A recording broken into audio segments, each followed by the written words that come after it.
making a whole house down to the scale of a mouse, that's a lot of work.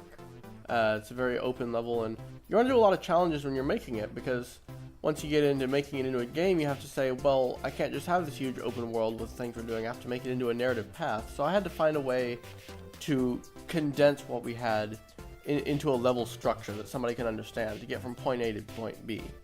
That was challenging, but it was really rewarding when I was doing it. I always felt good when I found a new solution, like, say, making vent tunnels under the house, which then would lead to another problem, like, I had to light it.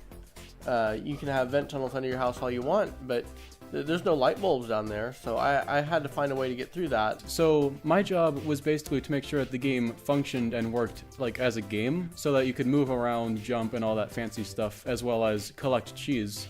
So most of my time was spent trying to make a grabbing mechanic work, which never ended up working too well. But we eventually looked over it and decided that it wasn't very necessary for the game to be coherent and playable and a fun experience for the players, which really was our number one priority. Then I got to working on cheese, because that's kind of the core mechanic of the game. You know, you collect the cheese to win the game. So I got working to where after collecting a cheese, your cheese counter would go up, and once that reaches a high enough number, you win. But then we were having issues where the cheese counter would go up for no reason. Basically, I had to get rid of this long, complex sequence of cheese code and replace it with a surprisingly simpler and functional version. And that's what's in the game right now. So I have been working on concept art, mostly 3D assets, and researching the aesthetic design of the 1940s. So the video game is set up in the World War II American home front, where Pa has gone off to World War II to fight, and Ma is left alone at the house. So while, keeping around, messing with things, a little bit of food is, kind of been left around the house. So the main character, the mouse, the player, is going out to find these pieces of cheese, and I have made Ma a more likable character in the fact that the mouse is stealing cheese from Ma in this time where they have a lot of rations. So first, I worked on the cheese collection UI, where however many cheeses you collect is however many cheeses pop up. I also did the title screen, the play, help, and quit buttons, kind of like that.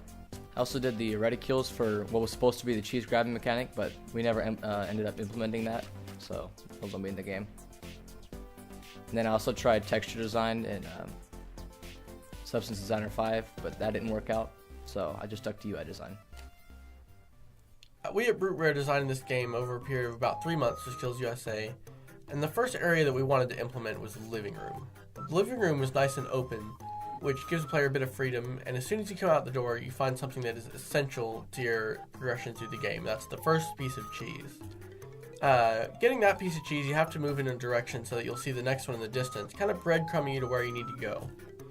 Getting over by the fireplace and up the statue, you'll jump off of the radio, onto the bookshelf, and finally to the kitchen scene. One of these flower pots has a hole, and just in case you wouldn't have caught it normally, it has the cheese scents coming off of it, goading you to explore down. Dropping through there, you'll find a key or possibly a screwdriver, telling you that, hey, you probably should have looked for a door, probably should be looking for a door right now, to go through to get to the second main part of the level. Getting back to the living room, you'll find a tunnel, which is, as we would know it, a heating ventilation system that your little mouse can drop down into and be led by a system of little glowing mushrooms down underneath the house and up to Ma's bedroom.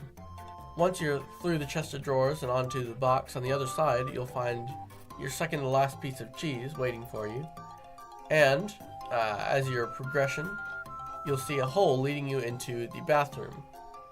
The bathroom will deposit you right out into the bathtub, where you'll look around until you see that you can go right down the drain tube and up under the sink to find your last piece of cheese and a safe place to hide.